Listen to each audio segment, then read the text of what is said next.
Hello everyone, RN here. Today we'll be discussing the world of Pikmin. In the world of Pikmin, plants and animals come in all shapes and sizes, and sometimes they even blend together. And we'll be diving in depth to the different families of creatures found within this game series. As there are many creatures and it would take hours to speak at all of them, let alone translate it into a video, is going to be broken down into multiple parts. And as always, like and subscribe, and if you enjoy, it makes me happy. And let's get into it. Starting with one of the most common species you'll meet is creatures falling under the grub dog family. Now the family is split into 4 categories: bulborbs, bulblaxes, bulbears, and bulb eels. Immediately, no matter what game you start your Pikmin experience in, you're gonna quickly run into a red bulborb. So we'll begin with the bulborb subspecies of this family. Formerly known as a spotty bulborb in Pikmin 1, the name had to be changed because, well, there's a lot of spotted bulborbs. I mean, they just vary in color based on environments and somewhat in capability, honestly. Now, while I'll show you the matured bulborbs of all these types, which include all these shown on screen, their dwarf or young versions only really count for these 3: dwarf bulbear, dwarf frosty bulborb, and the albino dwarf bulborb. And that's because the rest of these dwarfs or younglings are related to this guy instead, the breadbug. Quoted by Captain Olimer, although initially identified as a juvenile red bulborb, groundbreaking new research indicates that this creature is in fact a member of the breadbug family, a close relative of the vanilla breadbug. It escapes predation through mimicry. Unique adaptation of the red bulborb's crimson coloration allows the species to safely commingle, and this mimicry by breadbugs is done for the red, the orange, and the snow bulborb. But as they are part of the breadbug family, we're gonna have to return to them later and push them off to the side for now. Now, red bulborbs are the most common enemy you'll face, and their weakness involves hitting them in the eye stalks or the back, which isn't really an issue since they're usually sedentary, since they're nocturnal. And since they're nocturnal, like great many predators, they only really hunt at night, which you can really see from their activity in night operations in Pikmin 4. But for now, we can move on to their orange counterpart. Orange bulborbs have kind of like a almost cheetah and panther kind of look to them. It's in the eyes for me, really. And their main difference from the common red bulborb is their ability to awake before you attack. Now, originally I assumed this was associated with maybe a more heightened sense to their red counterparts. It turns out it stems from their high-strung nature. Quoted from Captain Olimer, "The orange bulborb's yellow bloodshot eyes make it clear that this grub dog is excessively edgy and high-strung, making it much easier to wake from deep sleep than other species in the bulborb family. It can be a little annoying to deal with because they awake once you're within, I would say, cursor length is a good way to judge it. So as soon as your cursor for when you throw Pikmin can land on them, you're pretty much within range for them to awake. So I'd recommend swinging wide to get behind them before rushing in, but still you have to kind of throw your Pikmin quick as it'll awake really fast and you might lose your advantage. And as mentioned previously, its young is actually part of the breadbug family and isn't actually its own. Our next creature is the spotty bulbear, part of the bulbear subspecies. One of the outliers in appearance, it has a wider mouth that allows it to eat more Pikmin. DSLs. Sorry, something in my throat. And it allows them to eat more at a faster rate.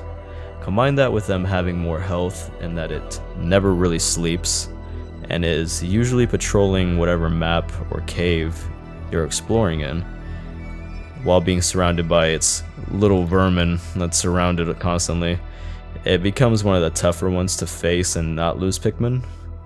And in Pikmin 2 specifically, once it's defeated, they will regen health until they awake, unless they are collected to one of the onions, or to your little treasure collector where you go down to cave. And as previously mentioned, is one of the few in the grub dog family whose young is actually its own species and not part of the bread bugs. Up next, as a smaller, this is a smaller one, but up next is Hairy Bulborb. Now, Hairy Bulborb is the matured version of the Snow Dwarf Bulborbs, so don't let those two names confuse you. I don't know why the name change. It feels like they're splitting hairs, if you know what I mean. But Snow and Hairy Bulborbs go hand in hand. When attacked, the hair covering its body will fall out if it is startled, and it is more frail than its common red counterpart, meaning less health. And that's really its only distinction in abilities besides its blue and white coloration. Another note is that Snow Bulborbs and Hairy Bulborbs only really exist in Pikmin 2 exclusively. And I would say they are most likely replaced with Whip-Tongue Bulborbs in Pikmin 3, and then additionally, Frosty Bulborbs in Pikmin 4. Now, moving on to the Whip-Tongue Bulborb that I just previously mentioned, I'm gonna have to pause my professionalism for a moment to say, who made it look like this?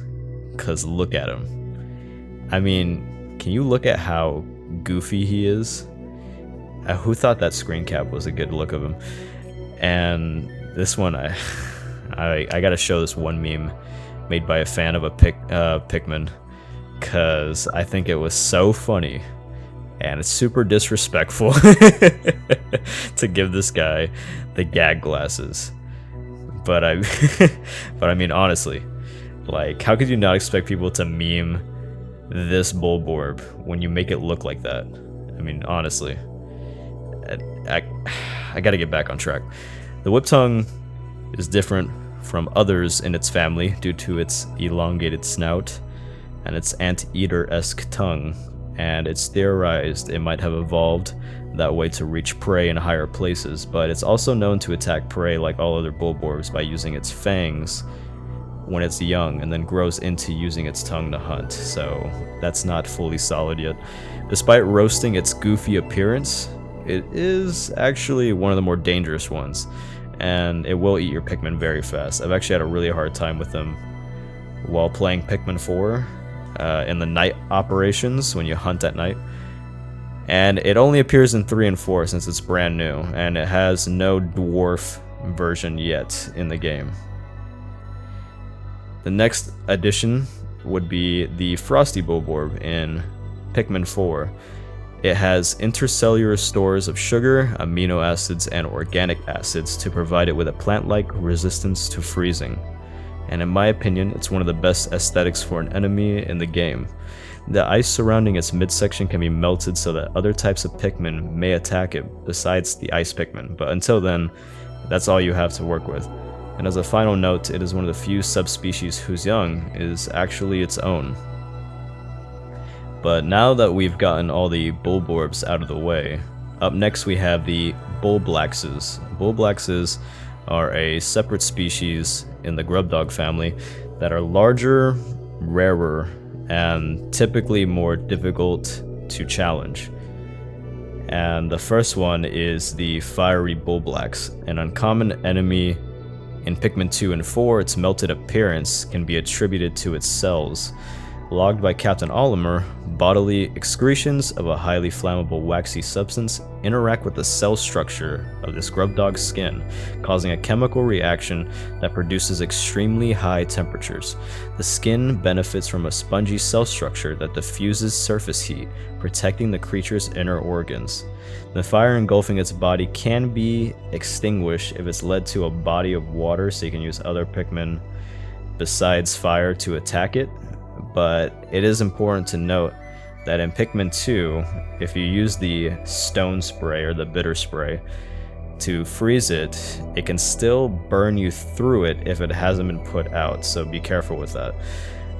Now, originally I thought that, like all the other bull blacks is that it had no younger form, but it turns out they do in one of their more obscure sequels, which is Hey Pikmin for the 3DS. And if you never played it, I don't judge you because I've never played it either. I don't know anyone who's actually... Okay, I've known one person who's owned a 3DS, and that's about it. But yeah, it's the one place you'll find it, which is very strange, and I found that through my research. But yeah, I mean... But they're also part of the breadbug family, so disappointing, I say. Next up, we have the Empress Bull Blacks, definitely the largest that you'll ever face. But according to Olimer, the egg sac of the largest female grub dog within a given range swells to dramatic proportions in response to environmental changes, such as a sudden depletion of prey species. And I'm thanking God that they don't bring that to visual in these games, because I don't feel like throwing up.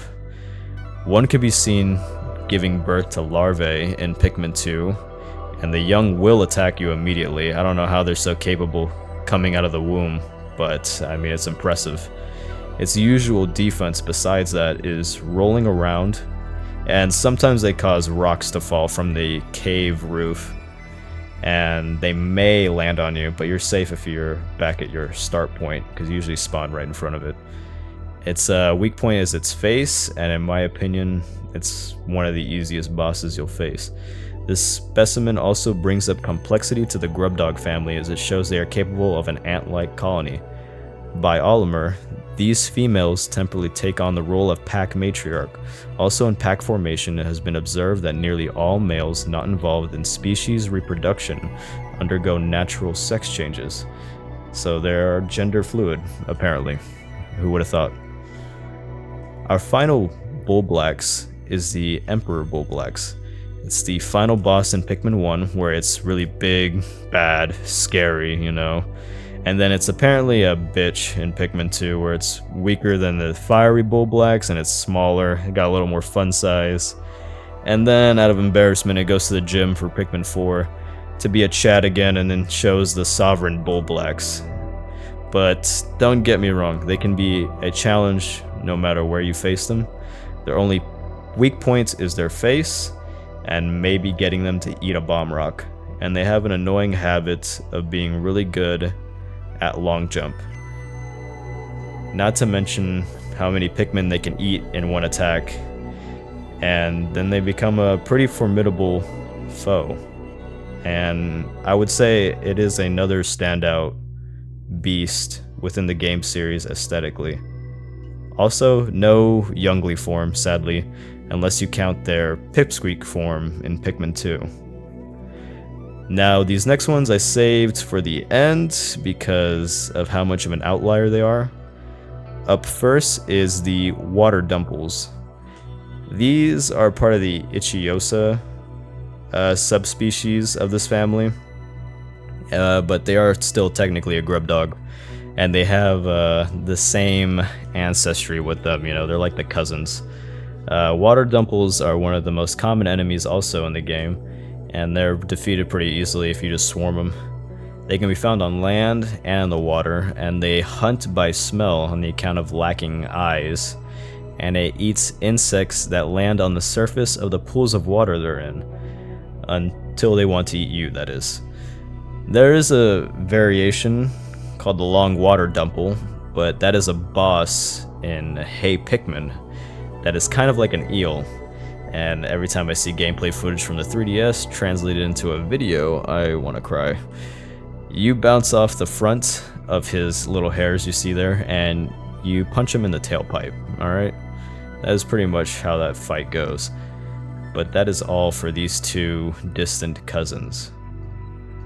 The next one takes us back to the water again, and is part of the bulb eel subspecies, and is called Eye Stalker bulb eel.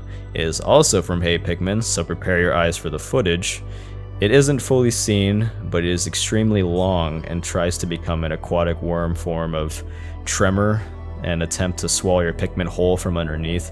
It can be killed, but also if it swallows you, then you will be unalived immediately. And that's all. It's very uncommon subspecies. I'm honestly surprised that the grub dog family has so many aquatic subspecies, but there you are. They're not very detailed on the information on them. And for these last ones, they all come from Pikmin Adventures. And if you're like, what's Pikmin Adventures? Well, Nintendo made a game called Nintendo Land that's a launch title for the Wii U, and Pikmin Adventures is a side-hoe part of that game that's like one of 12 things inside of it. And I haven't even met anyone who's told me they've ever owned a Wii U, let alone played this game. But here are a list of enemies from that game as honorable mentions, and I just want a disclaimer that they are not canon. To begin, Bilious Bulborb, Green Bulborb, Yellow Bulborb, based off beta footage from Pikmin 2, and the Bulblord. He's a naughty boy. And there you go. That's it for the Grub Dog family. I hope you enjoyed, and I'll see you for the next installment. Now please get off my lawn, and don't forget to like and subscribe.